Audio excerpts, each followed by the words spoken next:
Hey guys, it's Z back with another episode of Observant Freemasonry, and today I want to talk to you about a scripture that we know, which is "Be not slow to visit the sick, for that shall make thee to be beloved." And the reason I'm talking about this is because very recently I lost one of my past masters, and this past master was just a phenomenal Mason and a phenomenal person. Um, Curmudgeonly on the outside, but big teddy bear on the inside. Um, he would give of himself in every way, shape, and form that he could, and never expect anything in return. He was beyond important to me in parts of my life uh, that he really helped me through. And I told him that he was that, and I don't ever think he understood just quite how important he was to me. He was a plumber, and guys would call up and say, "Hey, do we have anybody that's a plumber?" And I would say, "Yeah, this guy is, and you should give him a call."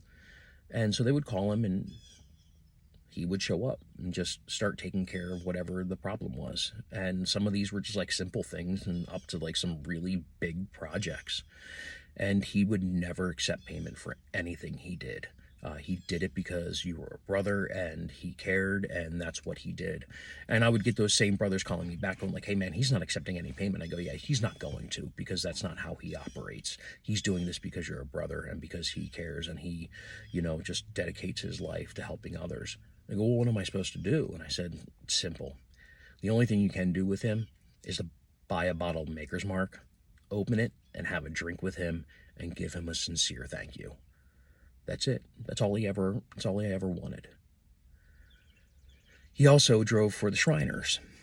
And, when I say big teddy bear, uh, you know, you get him talking about those kids that he saw, and how, they would start out going to the Shriners Hospital and they couldn't walk, to, seeing them come back and around and being able to walk again and things like that. And his face just lit up.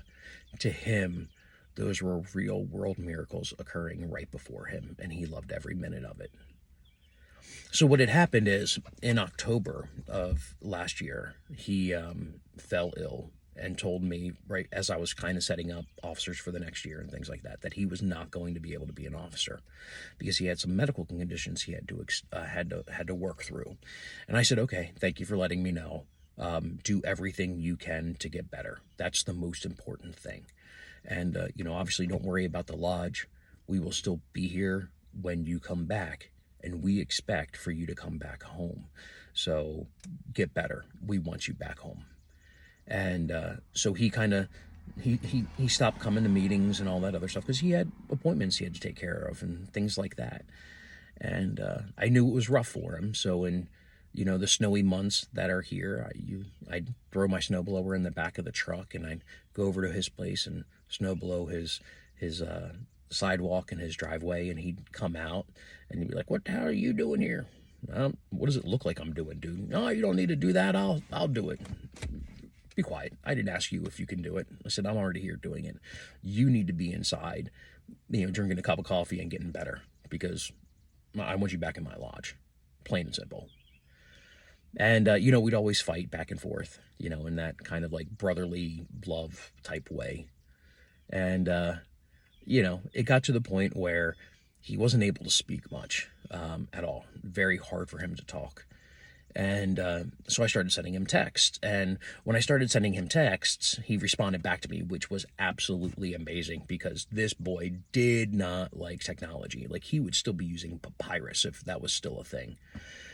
And so he would always get back to me, and I'd check in with him and like, "Hey, how are you doing? Do you need anything? Your wife doing okay? She need anything? Like, we're here, just checking in, brotherly love."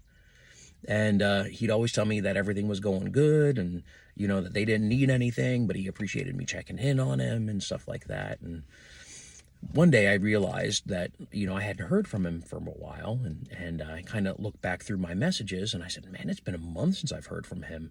That's not good." So I sent him a text that night and said, "Listen, you have until I'm done service tomorrow morning to get back to me and stop ghosting me, or I'm going to throw my mower in the back of my truck and come over and pretend like I'm mowing your yard just to check in on you." And he hadn't gotten back to me by the time church was done. So I jumped in the truck and drove over to his place, and I saw him. And what was the guy that was outside, arguing back and forth with me was not the person that I saw. And it was really hard to see. He couldn't talk at all. So I had to drive the conversation for like 30, 45 minutes, just kind of asking yes or no questions. And so he could shake his head in agreement or, whatever. And then I got up to shake his hand as I was leaving, and shook his hand as a master mason. And as I was leaving, he was trying to get out of bed, and because he would, that was the guy he was. And I had to look at him and be like, if you don't get back in that bed, I swear I'll pick you up and put you back in there. Like, you don't need to walk me to the door that's 3 feet over that way. I know where it is, man. Stay in bed and get rested. And, he kind of type thing. And again, brotherly love. And I called up one of the officers and said, hey, man, if you need to go see him. It's probably not going to be long. And he said, okay, when are you going? And I said, I'm planning on going back on Thursday. And so on Thursday, I was getting ready to jump in the truck to go over and see him. And right before I jumped in the truck, I got a text from his wife saying, hey, he had passed the day before. And I had to call that officer, who hadn't known really the state of his condition, because he had asked for us not to really talk about it because he didn't want people worrying. And I said, dude, he passed yesterday. And like you could hear in that brother's voice, the disappointment because he didn't go see him. Unfortunately, I had to send the text and the emails and all the other stuff to the guys in the lodge who knew that there was something kind of wrong, but they didn't know to the extent. And a lot of them were just kind of dumbfounded that he had passed, and we all were. We didn't expect for him to pass quite so quickly. Unfortunately, they weren't able to say goodbye. So, when it says, be not slow to visit the sick, for that shall make thee to be beloved, think about that. Hopefully, I was able to give him in his last days a sense of love because I showed up, even though I don't think he wanted me to. Maybe it was him. Maybe loved by his wife because I came and saw him and she saw that I was trying to restore peace to him. And that she knew that we were there to take care of her also. Either way, don't be slow to visit the sick. We don't like to because it reminds us of our mortality, that we're going to have to face that one day. But it's not about us. In those moments, it's never about us. It's about them. And we as Masons should take care of our brothers and our widows.